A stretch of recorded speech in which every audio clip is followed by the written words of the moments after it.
Kababayan ko, kami dito sa limited, restricted meeting sa cabinet, would like to wish all of you good health at sana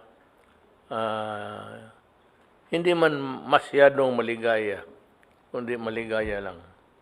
Magre-report lang po ako sa maiilang bagay.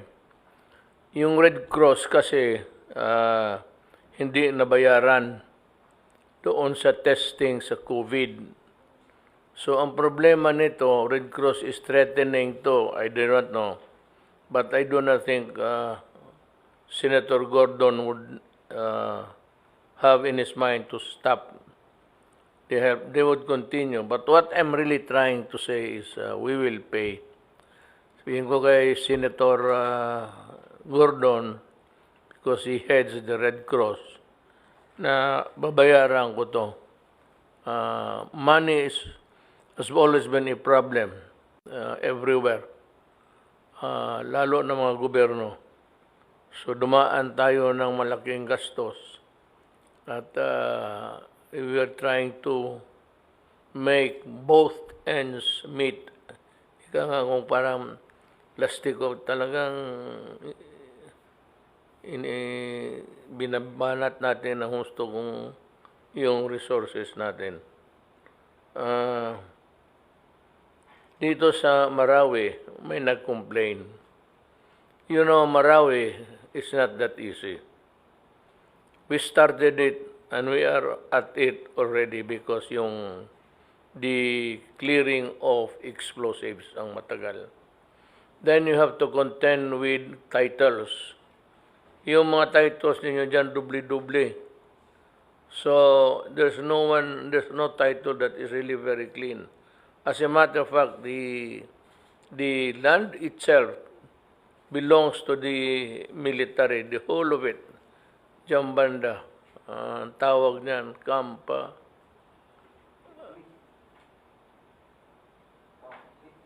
Kitli, ho. Kamkitli. Maliit pa kami, napunta kami.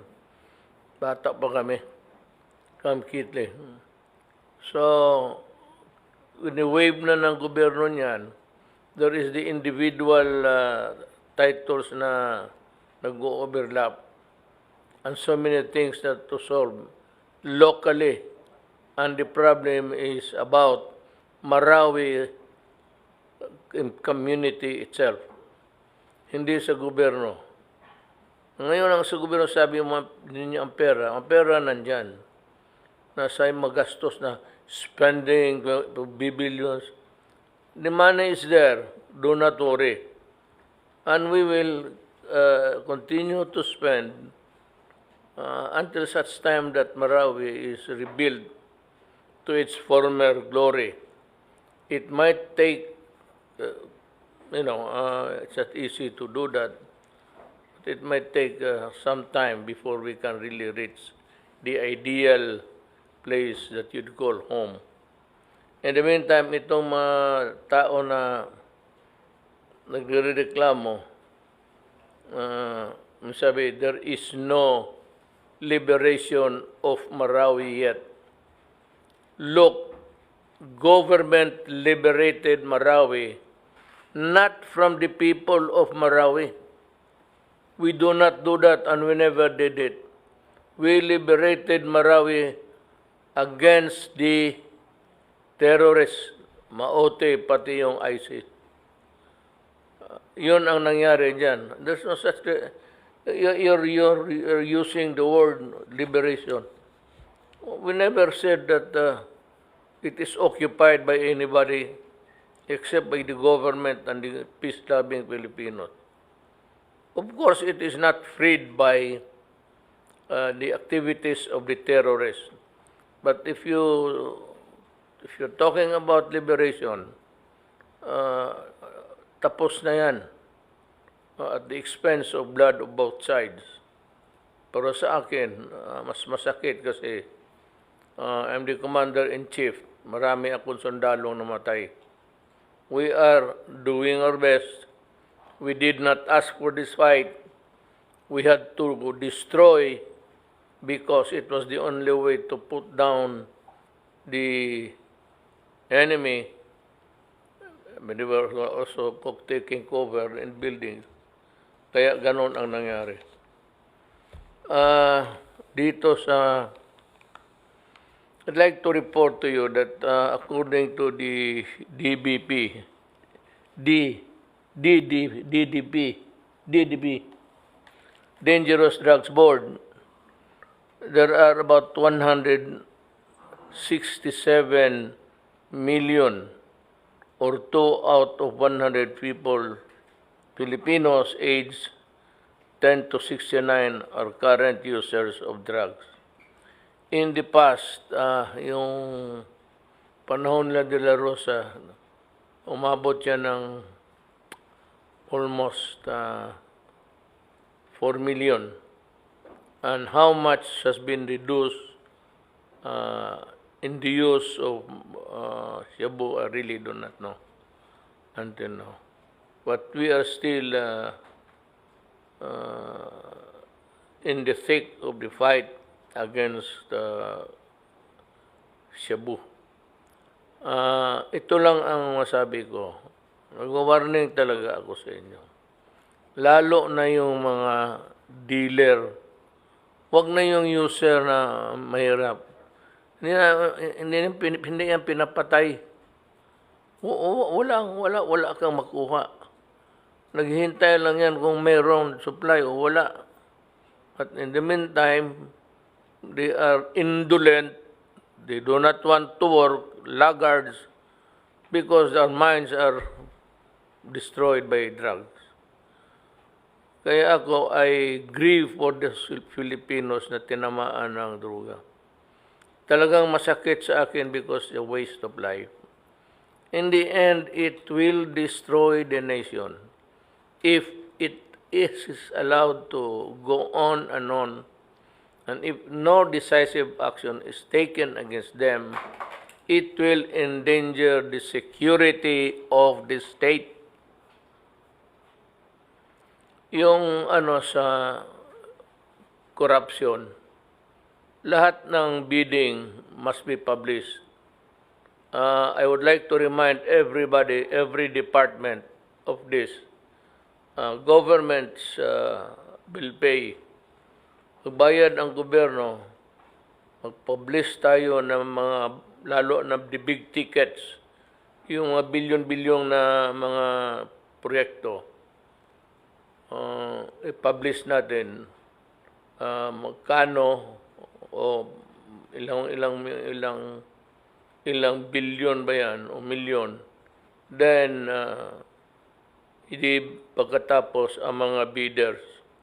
So by just looking at the bidders, makita mo may mga hausyaw yung participate in the bidding without really participating, but they just put their name there and go down, ibagsak yung presyo. So yung babagsak yung presyo, siya ang manalo. Yun. So ang 100 million, sabi niya, gawain ko lang ito at the expense of about 80, 70. Magbigay pa siya sa mga opisyal na mga kurakot. Kaya ganyan ang nangyari. So by just looking at the bidders, I should know that they are legitimate, yung talaga. At ma-check ko kung ang mga takbo ng kanilang trabaho. Again, before I forget, itong mga sa droga, balikan ko lang, I forgot to, this important advice, that parents should have also a shared responsibility. Dapat kayo rin ang masisi nito kung inyong anak pupunta na doon sa tawag ni yung kanta ni Freddie Aguilar, anak. Yun yan pinabayaan ninyo. Check on your children. Always supervise, check. Kasi dyan ninyo mapaalagaan ang kapakanan ng anak ninyo. And kung meron kayong, ang akin is corruption and drugs. Kung meron kayong nalaman na use 888, 4 na 8. Sabihin mo ang pangalan. Sabihin mo ang pangalan ng engineer. Karamihan dyan sa DPWH, mga project engineer. Dyan ang sa baba ang si Villar mayaman. Secretary Villar maraming pera, hindi niya kailangan mga urakot. Ang problema sa baba, malakas pa rin hanggang ngayon. Kaya niya sa mga project sa baba, yun ang laro dyan. So, we might maybe place another structure to improve the integrity of the project. Pwede ninyong ma-report basta corruption and walang patawad. I do not forgive cases sa mga corruption. Wala talaga. Walang ariglo, wala lahat. No quarters given, no quarters asked.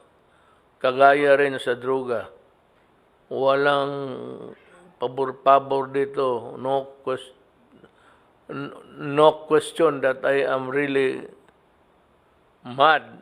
Galit ako sa droga. Kaya kung mamatay ka, kasi galit ako sa droga. Yun ang sinasabi ko. Kung yun ang sinasabi ko, dalhin ninyo ako sa korte para ikulong, fine. Wala akong problema. If I serve my country by going to jail, gladly. Pero ayusin lang ninyo ang kaso ninyo. Because the love of country or the highest interest of the country, the health and the welfare of the people are really the paramount concern. Hindi yan masabi mo. Hindi. Kaya kung may patayan dyan, sabi ko, ako ang you can hold me responsible for anything, any death that has occurred in the execution of the drug war. Pero huwag ninyo akong bintangan dyan sa patayan na hindi mo alam kung sinong pumatay. Karamihan na mo, ang polis, pag nakapatay, nag-report yan. Dyan kunin ninyo ang report. Pag-aralan ninyo, bago kayo magdaldal o bago kayo magdemanda. Pero yung random killings dyan, hindi ko alam kung rival sila o utang o tinakbo ba yung pera ng hindi nag-remit sa pera ng droga, or it could be hatred and something else. It could be a fight over a woman. So, payag ako, just charge with the correct indictment. Huwag yung basta-basta lang kayo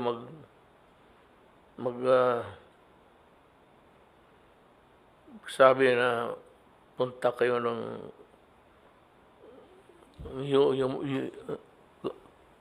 crime against humanity. Kailan pa naging humanity itong putang inang mga drug na ito? Let's say. Ayan na sinisira na prime humanity. And what are they doing?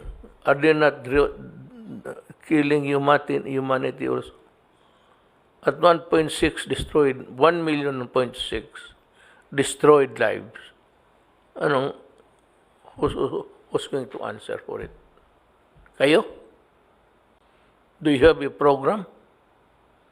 Do you have money to contribute to the rehabilitation of these poor people? Wala nga kayong... Tapos kung may mamatay na pulis, wala kayong sabihin. And I have lost so many policemen in connection with the implementation of the law against drugs. When you save your country from the perdition of the people like the NPAs and drugs, you are doing a sacred duty. Maraming salamat po.